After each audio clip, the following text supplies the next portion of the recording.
Hey yo, be that one to lead us through darkness, see that sunshine on our daughters and sons on the front line. Something's gotta be done now, it's our time. Good morning, ladies. I'm super excited about this episode as we continue to verse about the 2021 school year.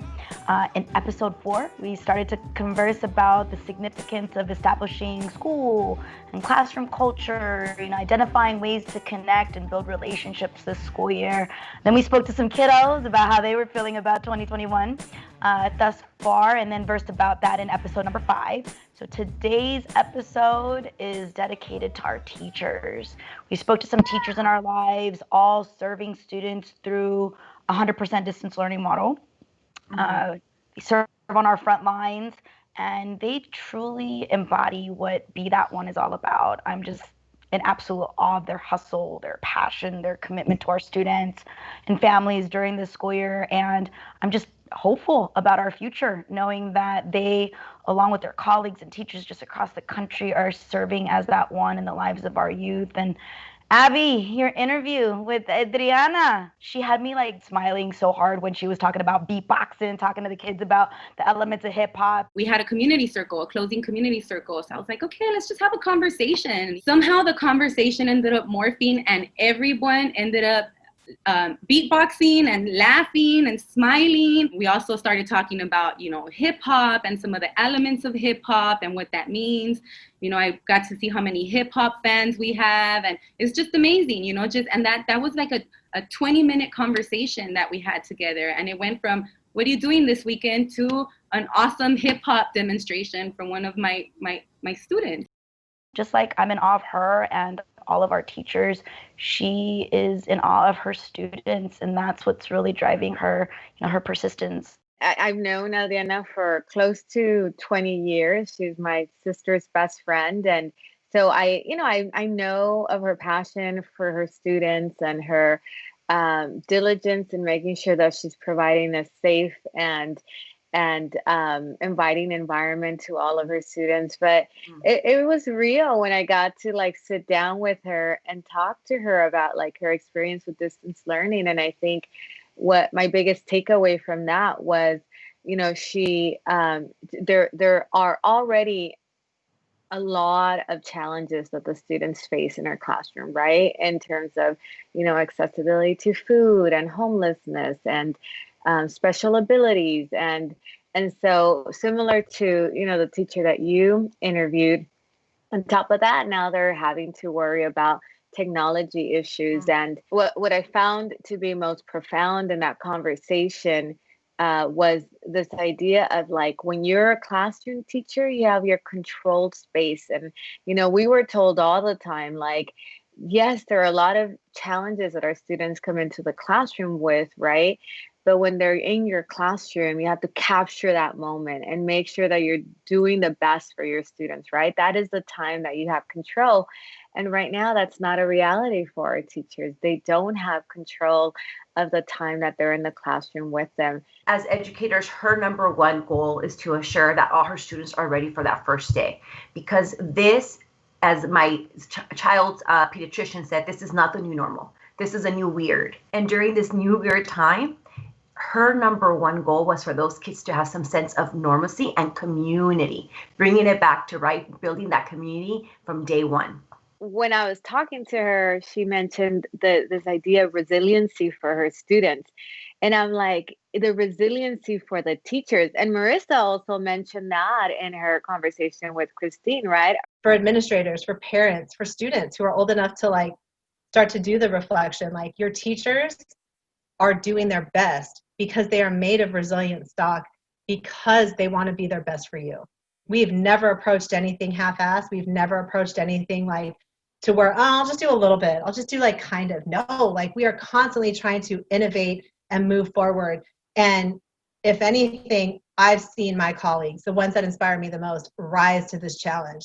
Oh, okay, now we got to do it online. Let me figure out how to make a Bitmoji of myself and do my whole Bitmoji classroom. Incredible, the dedication that so many of my colleagues, whether the ones I work with directly or that I've worked with through the years and I see them on Instagram, I see that teachers are just doing their very best not for anyone else, not for parents, not for admin, not for anyone else but the students.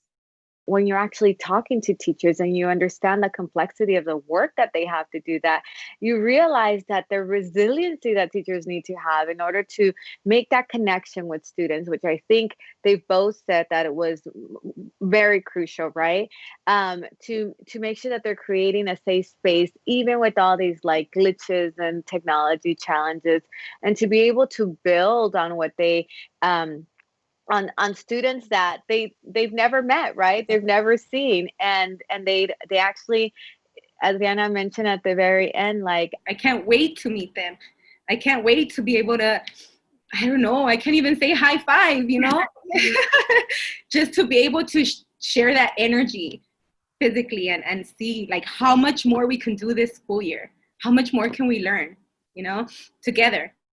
I think it's so central to the work of a teacher, and just shows how, similar to what our takeaway was from last week's conversation, that so much of the classroom, so much of the school, so much of the teacher space is centered around love and caring and compassion for each other. Yeah, and so I think that one thing that as we're dipping into October, and October is historically, it's kind of like a difficult month because people are starting to feel the fatigue of being starting an academic school year. And now we're feeling the fatigue, right? Because it's distance learning, and like you just mentioned, right? They're navigating technology or whatnot.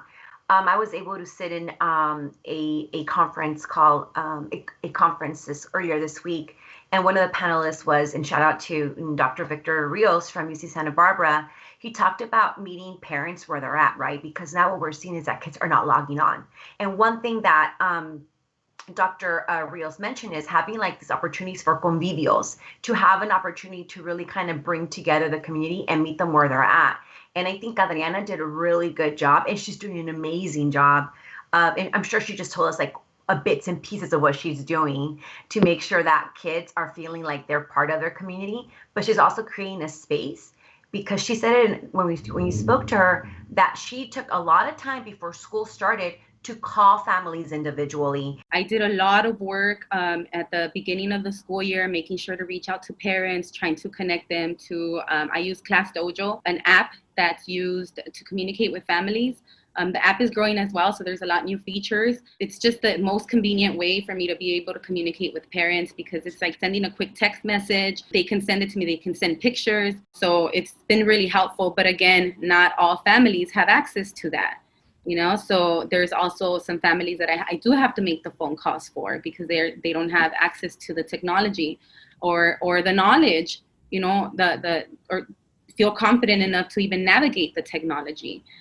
So that's my primary way of communicating with parents. But I did a lot of that work, making sure in the beginning that I was making phone calls every day to make sure that families understood the importance of downloading the app, and how it would make their life and my life and our communication and our relationship a lot more accessible. I think that what was just so poignant about the individuals that we interviewed was that they are truly understanding of the student circumstances. Marissa, who is a middle school teacher out there in Claremont, she's also had experience working in South LA and Watts, and just kind of seeing the bigger picture. They are in awe of their students and their families, regardless of logging in or not, because they are looking at how resilient, like you all said, because they are experiencing, food insecurity. They are having to take care of siblings. Adriana even said like some families are working graveyard shifts and aren't available for their students, at certain, or their children at certain times. So just the most that we can is making sure we're communicating. This is such an important time, to be able to communicate, because we're disconnected. They're just so amazing, and they deserve so much. And it makes it difficult to know that some of them don't have access.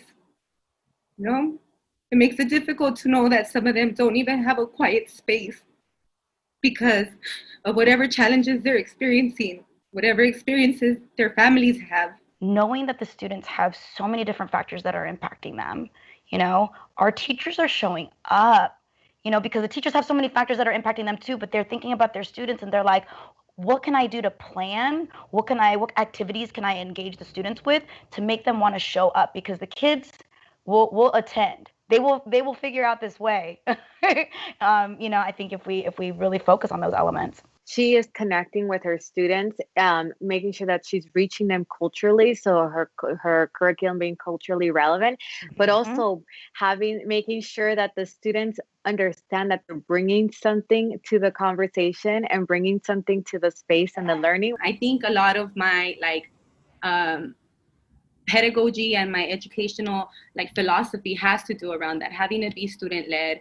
I try to incorporate a lot of things that they're interested in and that they may or may not be exposed to. I don't know how many students even understand, what hip hop music is. So they were able to share, that with each other. And I'm hoping that these conversations could lead into another conversation now that they feel comfortable enough to just have fun. Have fun. It's difficult to have fun when you can't hear each other and when somebody's speaking over. But like I said, making the space, taking the time, and being okay with taking a step back, I think, more than anything. As we're looking at education and how it moves forward, make sure that we're compensating teachers the way we need to, and also making sure that we're providing equitable funds to our schools where they can actually function. I mean, she talked about providing color-coded folders, which is a transferable skill, which is something that we were teaching high school students. Y'all remember asking the student, take out that paper, and they open their backpack and there's 30 papers scrunched up there, and we're like, oh no, let's start from.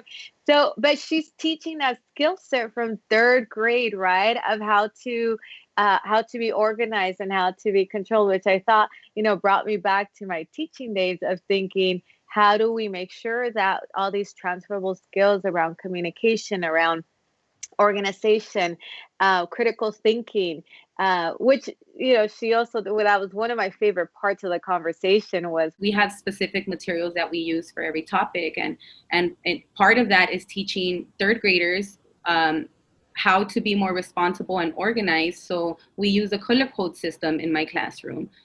So math might be everything's orange. We have our orange notebook, our folders. Reading is red. Science is green, for example. So I wanted students to have access to those materials, and those are materials that I furnish, that I provide from my own, finances.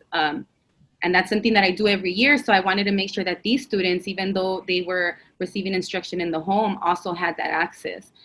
So I was so thankful that I had all 15 students show up. I have 16 total. So for that one student, I had to think, how am I going to get the student to have their supplies? So I reached out to the families and I dropped their materials off so that student had access to everything on the first day of school. Abby, you were talking about the resources that folks are, that teachers are putting into their class, right? And this is not new, but I think that there's more materials that they're actually purchasing now because you don't have access to your office at the school, right? Or maybe sharing with your teacher next door if you're missing material. So there's definitely been an increase of everything for teachers and inputting. So I think something that kind of stood out for me from Marissa was that for those of us educators, and girl, I follow this podcast, I subscribe, so I see the queens that you have on here. And I know that you and the other women that are on this podcast, I know that a lot of our drive comes from the relationships we form with the kids. And I think for me, I had to put out of my head, you have to physically be in the classroom with them, right? So I really turned into this, okay, what energy do I need to bring every day into the Zoom so that my students feel like they are seeing the most authentic me? And it started out with, and girl, you've known me a long time. I have no problem talking in front of people. I love it. Give me all the attention. You know what I mean? I always joke with my students, I wanted to be, on stage. I wanted to be a stage actress, but at least teaching, y'all are my captive audience and you all have to listen to what I'm saying. But I really had to think like, okay, what is my purpose in that I'm no longer in my classroom, my safe space, right? Like, oh, this is our safe space we created. Now I'm like on a screen, on a tiny box, sometimes glitching, sometimes not, they're like, Miss Patterson, you're frozen again, like that kind of thing. So what can I do to like transcend that? Because after all that, I still got to get my kids to learn. That's also been a challenge, I think, for a lot of our teachers, because for a lot of us, we said this before, right? Part of teaching is reading body language. Checking for understanding is kind of just really skimming the room to see if kids are looking confused or if they're paying attention or they're engaged, and trying to your teachers change the rhythm of their class based on what they're reading, right? And so what's been challenging is when folks are not turning on their cameras, so they may hear you, but are they actually there? When teachers are teaching, they're not just teaching the kids, right? They're teaching whoever's in that household. If those kids don't have earphones, it might be the abuelita, it might be, the other sibling next door. So when teachers are now teaching and performing, I would say they're really just educating whoever's in that room also. So there's a lot of layers that weren't considered before. The kids are getting super frustrated. The teachers are frustrated, with the connection and with the glitches. You've got, Adriana said this, you've got students who have the great connection and they're there and they're ready. And then you have other students logging in. And so you're trying to show up for everybody, right? And so all of those things, I think both Marissa and Adriana was saying that it's all teachable moments. So it's kind of like, okay, when we're frustrated, what do I as the teacher need to do? Okay, you're frustrated student. Okay, other students are frustrated with each other. What can we all do and how can we work on this, together and make all of that a teachable moment? Yeah, definitely. And how you work with the student in a holistic way, like Adriana mentioned, how she wants to tell students about mental health and about taking care of your body. And she also described having to adapt her like PE curriculum because some students don't have the space to even do a lunge or to even do a push-up, right? Isn't it beautiful? Abraham Lincoln himself. Similar to Adriana, I want to give a shout out to a friend who's a middle school PE teacher, Coach Jason Orona, who made the connection when there was a teachable moment. How do you do PE in your class when it's you're really restricted? So what does he do? He goes and now he's running virtually through LA. So now he knows that his kids, he's trying to build an experience for kids. He wants to transport them. And so he's running through through Chinatown into different parts because through his PE class, he wants to transport kids to different parts of the city to say that during this 30 minutes of PE, yes, you're going to run in place, but I'm going to give you the virtual experience. And so people are getting very, very creative with what they have and what they're doing because they really genuinely care about kids. So, we touched upon understanding student circumstance, right? We kind of touched upon the connection and the relationship and, what makes kids want to show up. And then, of course, the teacher self-care, right? Teachers needing to truly take care of themselves because, oh my goodness, how can you show up for kids if you're not taking care of yourself? But of course, that's going to go into how leadership is supporting and the different resources and the support that administrators are providing to our teachers to be able to take care of themselves. Marissa said hey, I'm so type A and I'm used to being kind of a teacher leader, and it's so hard for me to ask for help, and I feel like I'm supposed to know the answers, and the teachers are coming to me with the questions and they're coming to me for answers, and I have to be okay with saying, shoot, I wish I knew the answers. I wish I was a guru at technology. I wish I can provide you with everything that you need. But she also said, how many times in life had I felt like I need to give it my best, and how many times did I really do it on my own? Very few times, except for my fitness goals where it is me, right? Other than that, I've always had someone kind of behind me pushing me, a mentor, a master teacher, someone who's the students, but it's hard to ask for help. And I think that this has been a time where I've really been forced to check myself, check my ego, check my privilege, and ask for help. So that has been a big part, I think, of like protecting my energy and like being able to conserve whatever I have left moving forward and giving it to my students is like, when I need help, I ask for it, especially with the technology stuff. I mean, I always thought I was pretty good at it, but like, I guess I'm not. A lot of the days I finish and I'm done. Like, I'm done. Technically, when I clock out, right? Because we're teachers and we get to clock out, I'm exhausted. You know, sometimes I don't have the energy to grade, and I have to think about my own self-care. And, you know, if I'm going to push and push and push, and then what does that mean for tomorrow?